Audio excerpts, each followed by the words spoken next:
Spot Nation fans thereof, Get to Watch Matt here. Another edition of the Get to Watch Matt channel.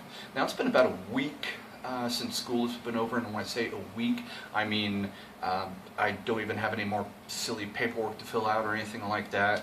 And I just need to take the time to unwind, relax, de-stress, all that stuff, and also try to figure out the direction of where I'm going to be going for the next year or more. And I'm still staying here in Thailand. But my main plans right now is, and the reason why I say but is, I don't have a job officially lined up just yet.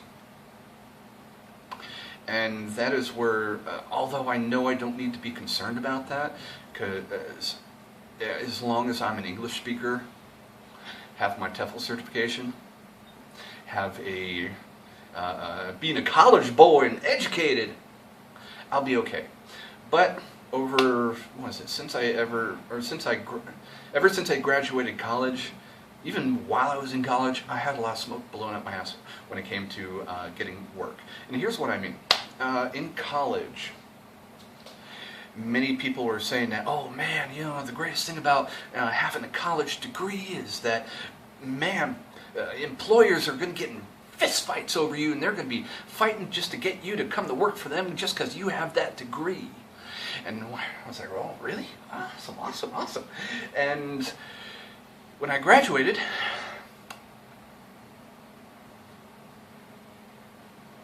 it wasn't really happening.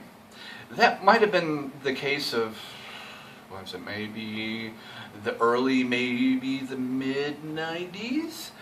But not when I graduated in 2000, nope.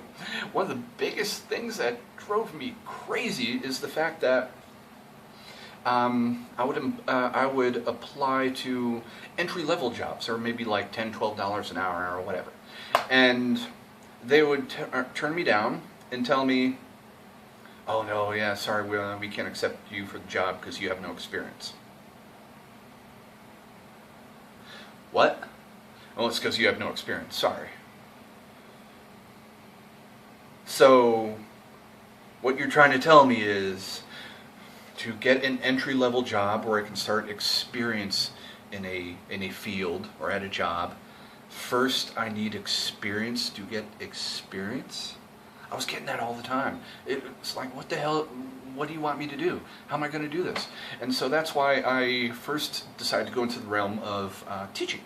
Because in Florida, or for two reasons. First off, in Florida, teaching comes from, I'm sure it's anywhere, everyone else too, comes from property taxes and also and just sales tax. And my particular area is, boom, it was blowing up. So I thought, oh man, I'm just going to go and get a job as a teacher. And also this other reason why I wanted to do that is because my original certification, or my original degree, was going to be secondary education and social studies, but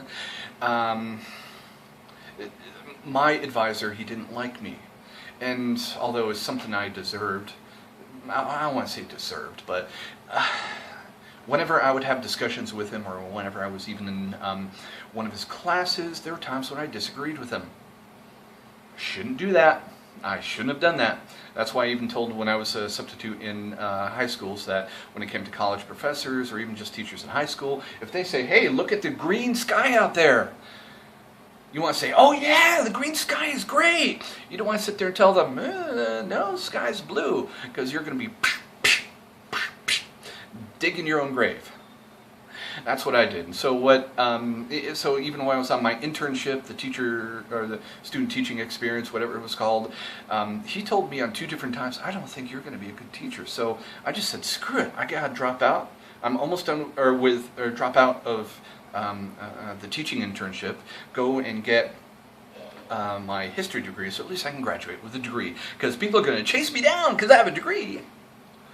And so I had a lot of background in teaching, so I did great with being a substitute teacher. I was very popular, and so after the first year, they're like, hey, don't worry about it.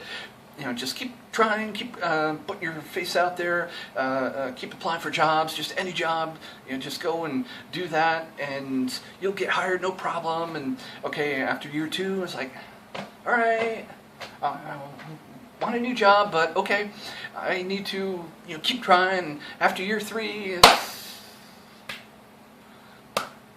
yeah, I was mainly applying for history jobs, and those are mainly going to coaches for high school and even in middle school. So I was like, all right, come on, guys. And even when I got my elementary temporary certification, still I was getting nothing after about year 4. And this is getting to the point where, or how many years was it? Jeez. It was like almost 5 years or more, where it was getting to the point where the longer I was a substitute teacher, the more I was worried and getting paranoid that they were, teachers were going to be, or excuse me, principals were going to be looking at me like, he's been a substitute teacher for a long time. Why hasn't he gotten to work? Or why hasn't he gotten a full-time job? I guess he's not really going to be a dedicated teacher. So, then the crash of 2008 happened, and the rest was history until I decided to come over to Indonesia and then here to Thailand to teach. Okay, back to today. If you're, oh God, 6 minutes into it, if you're still watching this after 6 minutes, thank you very much. God bless you, my friend. All right, so that's why I have worries about right now. It's like, okay, there's plenty of teaching jobs out there all over the place, but I'm just nervous about not being able to get one. But that's where I have to put my fears and anxiety aside and know that, hey, I'm a damn good teacher. It doesn't matter what that, pardon my language, what that dickhead of an advisor said in college, that no, I am a good teacher. I've shown that I can be a good teacher even when I had the difficulty of teaching native level or advanced native English level language to kids that are intermediate and beginning, and have helped them understand it. Makes me a damn good teacher. So I know that is going to be some pluses to me when I refer into other schools too, whenever I'm just putting in applications to get work at other schools. So wish me luck, guys. That's it. All right, I'm going to go out for a walk now because I don't think I've stuck my head out the door the entire day. Gotta watch that. Sign off. See ya.